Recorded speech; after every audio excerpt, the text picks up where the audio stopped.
I never believed in God or any of that afterlife stuff.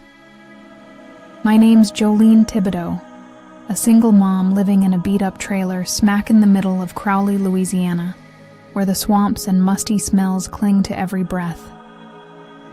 I'm a waitress, scraping by to feed Ethan, my 7-year-old son, a skinny kid who's always smiling, even though he's weak from asthma. My life's nothing but debt, a creaky ceiling fan that sounds like it's about to crash on my head, and sleepless nights, worrying about his meds.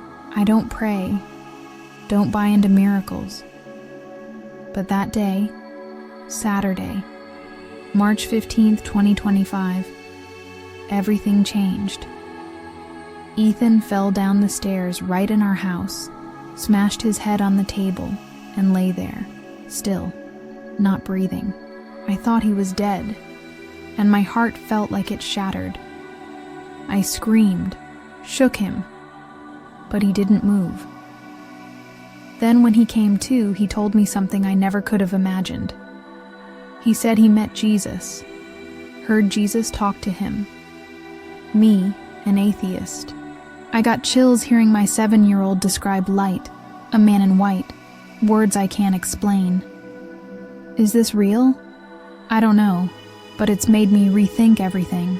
If you want to know what Ethan saw, how I went from believing in nothing to wondering if there's something out there, hit that subscribe button right now. I'm gonna tell you everything, every detail, no holding back, from that terrifying day in Crowley. Don't miss it. This story's gonna make you wonder, just like me. Is it true? I never believed in God or the afterlife. My name's Jolene Thibodeau, 39 years old, living in a rundown trailer in Crowley, Louisiana, a small town full of swamps and a constant fishy stench. I work as a waitress at Crawfish Shack, a local joint reeking of frying oil and spicy sauce, where I stand 8 hours a day, feet aching, back sore, just to scrape together enough cash to raise Ethan, my 7-year-old son. My life's got nothing to it but debt. $150 a month for trailer rent, $80 for electricity, $50 for Ethan's asthma meds, not to mention the days when rain leaks through and soaks everything from my old bed to the broken plastic chair on the porch. The trailer I live in is falling apart. Walls patched with green mold, roof leaking every big rain, and a ceiling fan creaking like it's about to drop any second.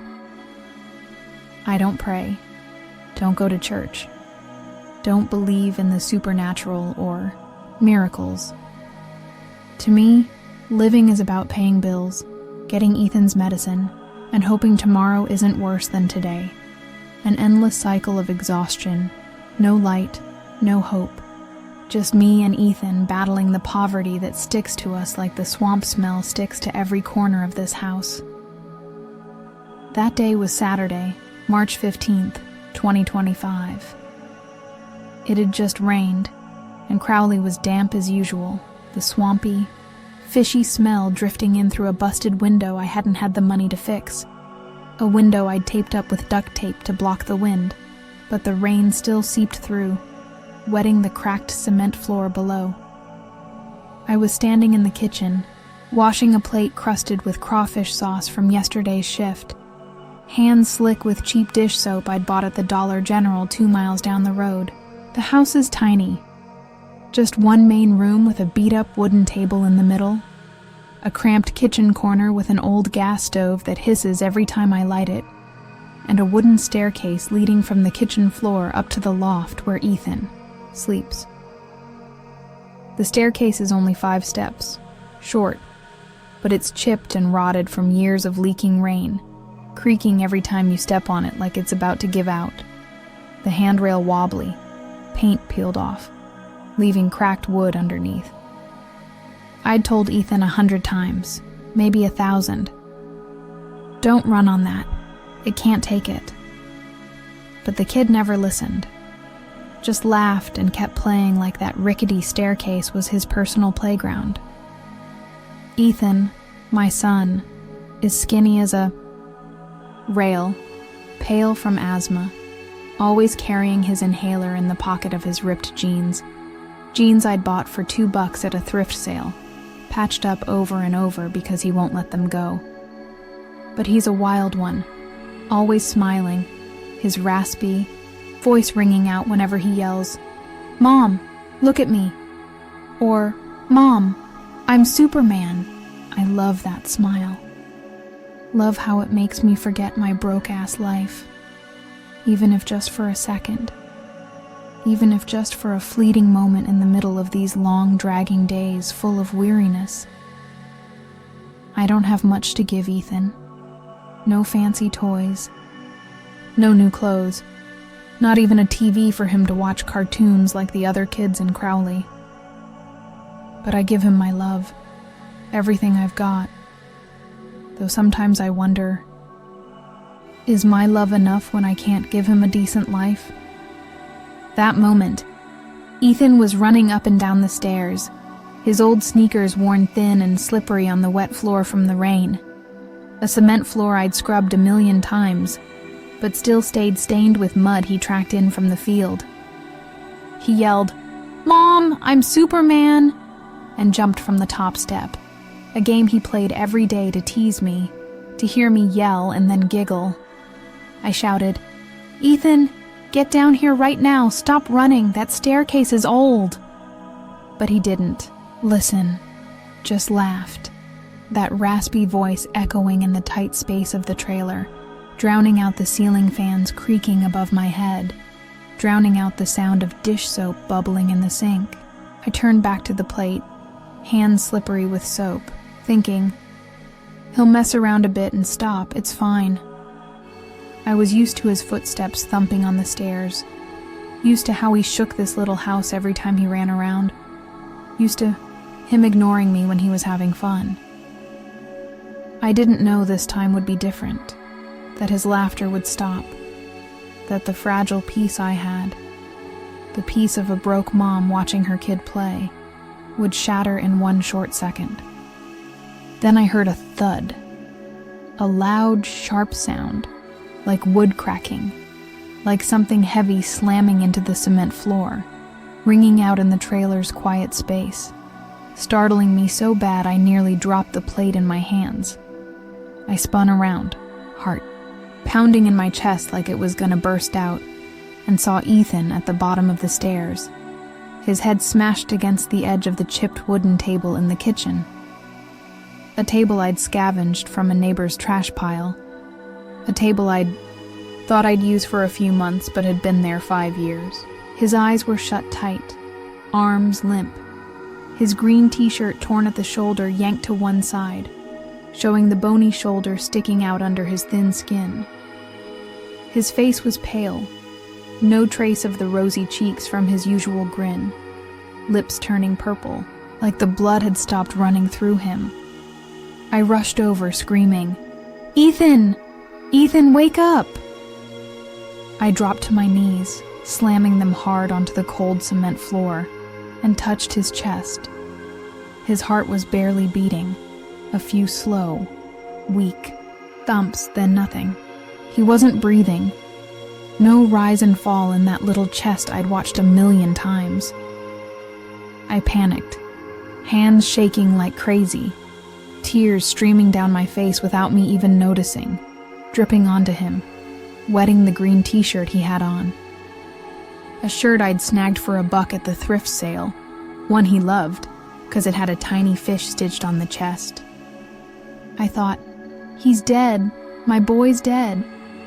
I yelled, "Ethan, open your eyes, don't leave me." But he stayed still, not a twitch, not a rasp from that asthmatic throat I knew so well. The musty smell of the staircase hit my nose, the chill from the old cement floor seeped through my knees. The ceiling fans creaking buzzed in my head like some horror movie soundtrack, mocking me, mocking how helpless I was right then. My head spun, like the whole world was crashing down right in front of me, like everything I had, Ethan, my only joy, was slipping away in this awful moment. I shook him, slapped his face lightly. "Ethan, wake up, please." Nothing. His face got colder, lips darker purple.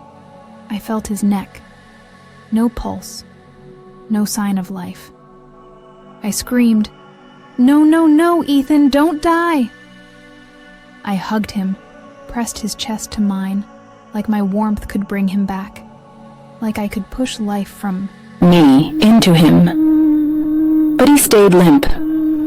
That little body fitting right in my arms. No more laughter. No more raspy voice I'd hear every day. No more mischievous eyes looking at me when he'd done something wrong. I thought, I can't lose you, Ethan. You're everything to me. I looked around. The trailer was empty. No one to help. No one to hear me scream. Just me and Ethan. Just me and his still body in this tiny, beat-up house. I grabbed my phone from my pocket, hands shaking so bad I dropped it on the floor, the cheap plastic case cracking more, but I didn't care.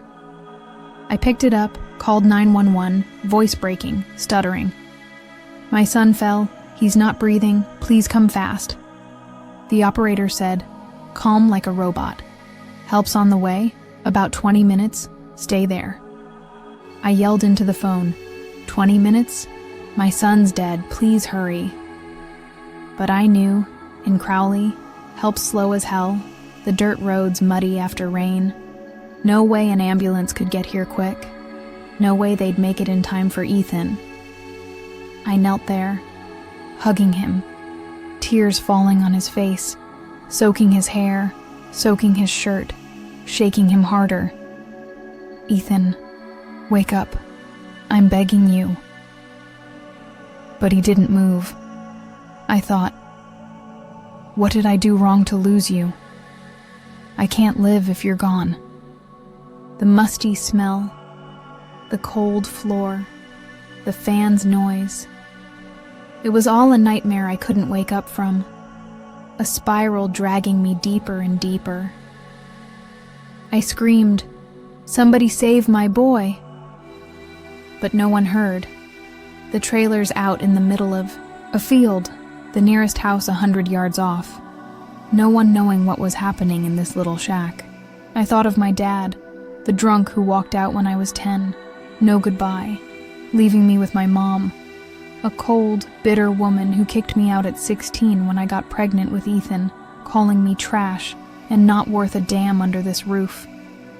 I thought of Tommy, Ethan's dad, who vanished when he was born.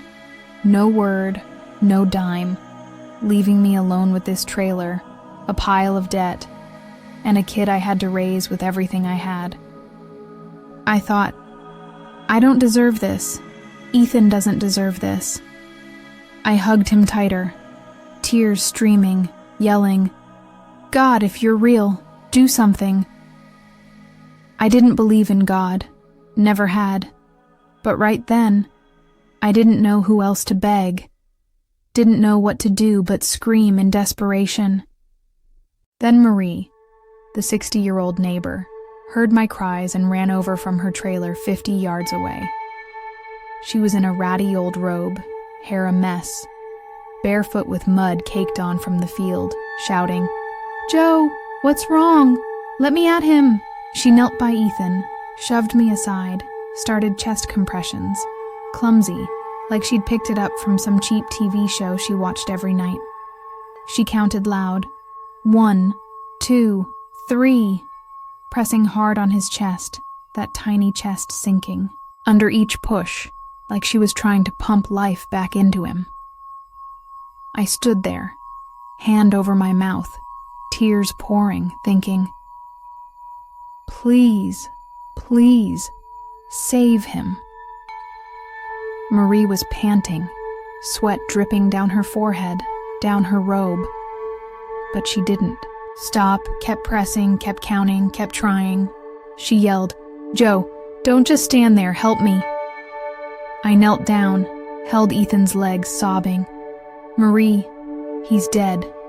How can we save him?" She snapped, "He's not dead. I feel his heart. Don't you give up." After a dozen pumps, maybe 15, 20, I lost count. Ethan coughed, wheezed, breathed again, that familiar rattle like when his asthma flared. A sound I'd always known but never loved as much as now.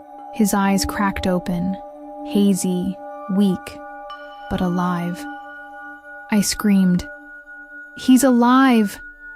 and hugged him, sobbing hard, tears soaking his hair, his green shirt dripping onto my shoulder. Marie flopped onto the floor, panting, hand on her chest, saying, "He's okay, Joe. Stop crying." I hugged Ethan tighter, feeling his shaky breaths against my shoulder, his heart beating again, slow, weak, but enough to tell me he was still here, enough to tell me I hadn't lost him. I thought, thank you, someone saved my boy. The ambulance rolled up right after, sirens blaring from a distance, then white uniformed folks rushing in, putting Ethan on a stretcher, taking him to Acadia General, that little Crowley hospital I'd hated for its antiseptic stink, but now prayed would keep Ethan alive. I ran after the ambulance, barefoot, mud sticking to my feet from the field. No time for shoes, no time for anything but the phone in my pocket. I sat in the ER, watching nurses hook Ethan to oxygen, watching the doctor check him. My heart still pounding, hands still shaking, even though he was breathing. The doctor, a middle-aged guy with glasses slipping down his nose, told me, "Just a mild concussion. Stopped breathing from a reflex, about a minute. Lucky someone got his heart going, or it could have been bad. Brain damage or worse." I nodded, said nothing, just sat by Ethan's bed in the hospital room, watching him sleep, his little body curled in the white hospital blanket, his inhaler by the pillow like an old friend. I thought it was over, that it was just a horrible accident, a short nightmare. I'd forget once Ethan got better, once I took him home and we went back to our broke routine. But no. What Ethan told me next was what chilled me to the bone. What made me have to tell you all this. Every detail. Every moment, because I couldn't keep it inside forever. Couldn't pretend it didn't happen. Ethan woke up the next morning, on the hospital bed, eyes red, gripping my hand tight like he was scared I'd disappear, scared of something I couldn't see. I asked, soft, hiding the tremble in my chest, "You okay? Did it hurt when you fell?" He didn't answer right away, just stared at me, a blank but heavy look, then whispered, raspy and weak, "Mom, I saw water, it was so cold." I thought he was dreaming, snapped a little. "You fell down the stairs, there's no water, you were out so you dreamed it." But he shook his head, eyes wide, voice shaking like he'd cry. "No, Mom, I was underwater, deep. I kept thrashing, but no one saved me." I got chills, like someone dumped ice over my head. Ethan's never been to the ocean, never seen deep water except the shallow pond near home where he'd splash up to his ankles, where I'd taken him to catch frogs for dinner when we couldn't afford meat. I said, "What are you talking about? A dream?" He sat up, hands trembling, staring right at me, voice firm though faint. "Not a dream, Mom. I saw myself as a soldier, in green clothes on a big ship. Then I fell into the water. It was freezing. I died there." My head spun, like someone had slammed it with a hammer, making me want to fall back. Ethan's just 7. What does he know about soldiers or Navy ships? He's never watched war movies, never heard me or anyone talk about boats, never left Crowley except a few trips to the Eunice Market 10 miles away. I asked, voice shaky, trying to stay calm. Then what? He said, raspy, pausing like he was reliving it. I saw light, white, brighter than our house lights, brighter than here. There was someone standing there in a long white robe, long hair glowing around their head like the sun. They talked to me. I asked, voice small, scared of the answer. Said what? Ethan hesitated, looked at his hands, then up. They said, "You were saved to live for your mom. Don't be afraid anymore." I sat there, frozen, no words, heart pounding, gripping the bed rail till my knuckles went white. Ethan's never been to church, never heard Jesus stories, never seen pictures of God in our trailer with no TV. But how he described it, white robe, glowing head, I thought, Jesus, how? I said, sharp, trying to deny it, "Ethan, you imagined it. You hit your head hard so you dreamed weird stuff." But he shook his head, firm, strong, despite his weak body. "No, Mom, I saw it real. I'm not making it up." He grabbed the colored pencils from the little backpack I'd brought from home, started drawing right on the hospital paper. White sheets the nurse left for notes, now his sketch pad. He drew a big gray ship, soldiers in dark green standing on deck, then black water all around. A soldier falling, thrashing in the cold waves, arms flailing like he was begging for help. Above, he drew a man in white, hand raised, golden light, shining out like the sun, like something I'd only seen in church paintings I'd never bothered with. Under the ship, he scribbled in kid handwriting, letters I'd taught him at 5, James Carter, 1944. I asked, voice trembling, "Who's James Carter?" He said, eyes locked on mine, not blinking, "Me, Mom. I was James. I died in the water, but this time I got saved." Chills ran down my spine, like cold air shooting through me. My hands shook so bad I knocked the plastic water cup off the table by his bed, water spilling across the floor. But I didn't care. I thought, how could he make this up? Is he crazy? Ethan's never studied history, never seen World War II movies, never heard the name James Carter or anything about the Navy. I looked at him, his tiny body curled in the hospital blanket, inhaler by his pillow, and wondered, what's happening to my kid? I didn't sleep that night, lying on the hard plastic chair in his room, hearing the steady beep-beep of his heart monitor, but it didn't calm me. I thought, if he's not lying, then what? If he saw it for real, what's going on? I stared at the hospital ceiling, white and peeling, asking myself, is God real? Or is it just his brain messed up from the fall? Next morning, while Ethan slept, I grabbed my phone, Googled James Carter Navy 1944. No expectations, just wanting an explanation, a way to shut this down. No specific James Carter popped up matching his story, but I found the USS Eldridge, a U.S. Navy training ship from World War II. I read, hands shaking, eyes glued to the screen. It was used for drills off the American coast, and a few sailors drowned during training. No war, no bombs, just accidents while learning to swim or testing gear. My heart raced, thinking, how does Ethan know this? He's never left Crowley, never seen the ocean, never heard anyone talk about this. I watched him sleep, his little head on the pillow, and thought, if he's not making it up, then what? If it's real, what happened when he stopped breathing?